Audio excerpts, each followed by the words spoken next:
Role-playing a scenario, in other words, pretend acting out a scenario, is a great way to add interest and effectiveness to your training sessions. A role play allows you to apply the knowledge you've been learning in a real-time dynamic situation. Role plays are very common in the sales world, but they can also be used in customer service, medical situations, or really any scenario that involves two humans interacting. Here are some tips that are going to allow your role plays to be even more effective. The first tip is to have a defined learning outcome for the role play. Role plays by their very nature are artificial, and if you don't have a very specific defined teaching point or lesson you're trying to get across, you run the risk of getting into a make-believe discussion that just sort of goes nowhere, and that's really not going to do anything to benefit your participants. Along the same lines, it's important for the instructor to have a script for the role play, to sit down and map out in your mind what is the scenario, what are your responses going to be, what are the questions you're going to ask the participant while you're doing this make-believe interaction, what are all the pitfalls that you might run into, what are some of the areas that you want to navigate or push the conversation away from because they're going to distract from the teaching point. Figure all that out ahead of time. Take an index card and write some little notes to yourself so that when you're in the discussion, you as the instructor can stay on track. Otherwise, again, you run the risk of just getting into this meandering conversation that does nothing to reinforce your teaching points. The third tip is to avoid any sort of gotcha type moment. You don't want to have a point in your role play where you as the instructor are able to trap your participant or keep them from winning or getting through the role play.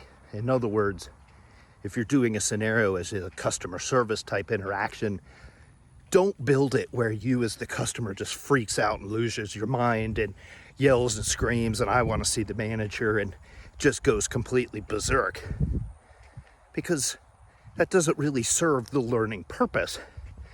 Unless, of course, that's the scenario, how to handle a wackadoodle customer. But if this is just a normal customer interaction, you as the instructor pretending to be a nut job, that's not really going to do any favors for the person who's trying to learn. Another tip, make sure you maintain control of the role play. If it's a situation where there's a make-believe customer, make-believe patient, you as the instructor should probably be that customer or patient so that you can keep the conversation on track.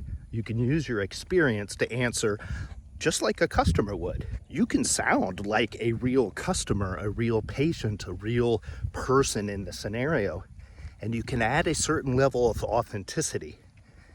Be careful letting other participants be the customer because, number one, they have a tendency to try to want to trap their colleagues, kind of show them up a little bit, and that's not going to do anyone any favors. The other thing is they don't really know what the learning outcome is, so they don't have the ability in the moment to guide the discussion in the way it should go so that you can achieve that learning objective. The last tip is to make sure you debrief whenever you do a role play. Anytime you do one of these role plays, debrief it afterwards. Ask the participants, what did you do right? What felt good? What felt natural? What do you want to duplicate again next time? Really reinforce those positives. And ask them one thing they'd like to do differently next time. Just one.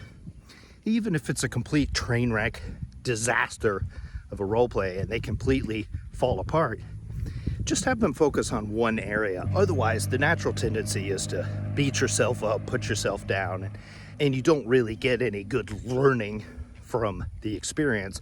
So focus on what you want to duplicate next time, really reinforce and emphasize that as the instructor, and then have the participant choose one thing they'd like to improve next time. Role plays, super powerful way to apply information in real time. It can be very challenging and nerve-wracking, but with these techniques, can have more interesting sessions and absolutely more effective sessions. What'd you think? What'd I miss? Anything else you'd add to the list? Let me know in the comments down below.